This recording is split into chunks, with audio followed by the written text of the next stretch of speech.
ഈ കാലത്ത് നമുക്കുണ്ടാകേണ്ട രണ്ടാമത്തെ തിരിച്ചറിവ്, ഏതു മതം പറഞ്ഞാലും, ഏതു മത നേതാവ് പറഞ്ഞാലും എൻ്റെ ശരീരം അശുദ്ധമല്ല എന്ന് പറയാൻ കഴിയാത്തിടത്തോളം കാലം നമുക്ക് ക്രിസ്തീയ ജീവിതത്തിൻ്റെ പൂർണ്ണത അനുഭവിക്കാൻ സാധിക്കില്ല. ഇത് ഞാൻ ജാതിയുമായി ബന്ധപ്പെടുത്തി പറഞ്ഞതല്ല, ഇതിന് ജെൻഡറുമായി, ലിംഗവുമായും ബന്ധമുണ്ട്. പെൺ ശരീരങ്ങളെ അശുദ്ധമായി കാണുന്ന ഒരു നാടാണിത്. കുറെ കാലം മുമ്പ് ഞാൻ കൺവെൻഷന് വിദേശത്ത് പോയി. എവിടെ പോയി? ഇതൊക്കെ ഓർത്തിരിക്കണം. വിദേശത്ത് പോയി. അപ്പൊ അവിടെ ഒരു വീട്ടിൽ താമസിച്ചു. ഒരു ദിവസം അവിടുത്തെ പെങ്കൊച്ച് എന്നോട് പറഞ്ഞു, അച്ഛാ, ഞാൻ 1 വർഷമായി പള്ളിയിൽ പോയിട്ട്. ഞാൻ ചോദിച്ചു, എന്നാ പറ്റി? ഞാൻ പ്രസവിച്ചു. ഞാൻ പറഞ്ഞു, അതിന് നീ പള്ളിയിൽ പോകാതിരിക്കുന്ന എന്തിനാ?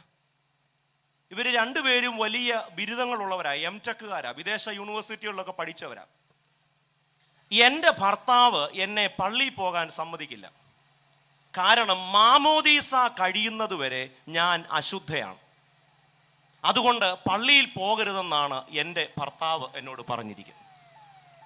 ഇത് പറഞ്ഞിട്ട് അവൾ കരയാൻ തുടങ്ങി. അവൾ എന്നോട് പറഞ്ഞു, അച്ഛൻ അറിയാമല്ലോ, ഇനിയും മാസങ്ങൾ കഴിഞ്ഞെങ്കിലേ ഞങ്ങൾ നാട്ടിൽ പോകും. എല്ലാ ഞായറാഴ്ചയും പള്ളിയിൽ പോകുന്ന, യുവജന സഖ്യത്തിലും ഗായക സംഘത്തിലും സൺഡേ സ്കൂളിലുമൊക്കെ ക്രമമായി പങ്കെടുക്കുന്ന ഒരാളാച്ചാ ഞാൻ. ഓരോ ഞായറാഴ്ചയും വീട്ടിലിരുന്ന് എൻ്റെ ചങ്ക് പിടയുകയാ, ഞാൻ അശുദ്ധയാണോ അച്ഛാ? നമ്മളൊക്കെ വല്ല ശിലായുഗത്തിൽ ജനിക്കേണ്ടവരാ. പ്രസവം എങ്ങനെയാണ് ഒരു മനുഷ്യ സ്ത്രീയെ അശുദ്ധയാക്കുന്നത്?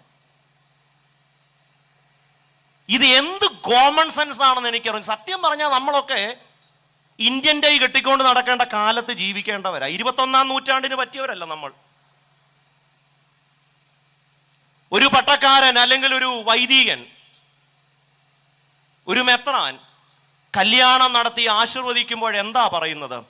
ദൈവം നിങ്ങളെ അനുഗ്രഹിച്ച് നിങ്ങൾക്ക് മക്കളെ നൽകുമ്പോൾ. ആ വാചകം ശ്രദ്ധിക്കണം.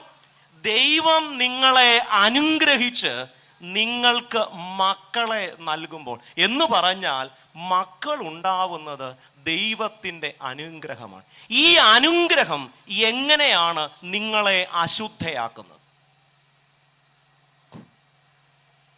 ശാപം അശുദ്ധമാക്കുമെന്ന് പറഞ്ഞാൽ നമുക്ക് മനസ്സിലാക്കാം. ദൈവം ഒരാളെ അനുഗ്രഹിക്കുന്നത് അയാളുടെ ശരീരത്തെ അശുദ്ധമാക്കാനാണോ?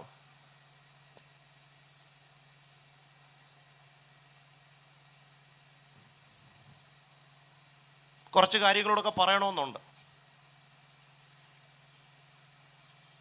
ഈ ഷേപ്പിൽ തിരിച്ചു പോകണം എന്ന ആഗ്രഹമുള്ളതുകൊണ്ട്. ഞാൻ ഈ പറയുന്നത് നിങ്ങളുടെ സഭയുടെ വിശ്വാസവുമായി ചേർന്ന് പോകുന്നതാണോ എന്ന് എനിക്ക് അറിയാത്തതുകൊണ്ടും, ചേർന്നില്ലെങ്കിലും എനിക്ക് വിഷയമില്ല. കാരണം അനുഗ്രഹം ലഭിക്കുമ്പോൾ ശരീരം അശുദ്ധമാകില്ല എന്ന് വിശ്വസിക്കുന്നയാളാണ് ഞാൻ. ഒരനുഗ്രഹവും അശുദ്ധമാക്കില്ല മനുഷ്യ ശരീരത്തെ. ബാക്കി കാര്യങ്ങൾ ഇതൊരു പൊതുയോഗമായതുകൊണ്ട് ഞാൻ വിശദീകരിക്കുന്നില്ല. അതുകൊണ്ട് മനുഷ്യ ശരീരം അശുദ്ധമല്ല.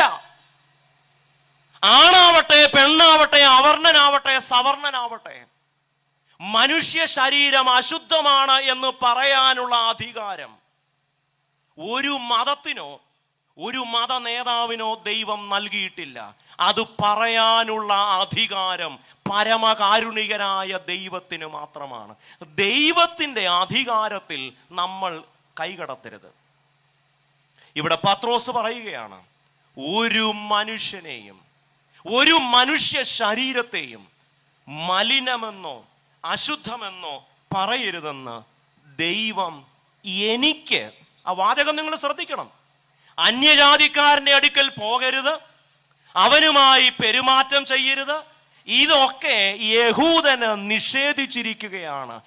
എങ്കിലും ഒരു മനുഷ്യനെയും മലിനനെന്നോ അശുദ്ധനെന്നോ പറയരുതെന്ന് ദൈവം എനിക്ക് കാണിച്ചു തന്നിരിക്കുന്നു. എന്താണ് രണ്ടാമത്തെ തിരിച്ചറിവ്?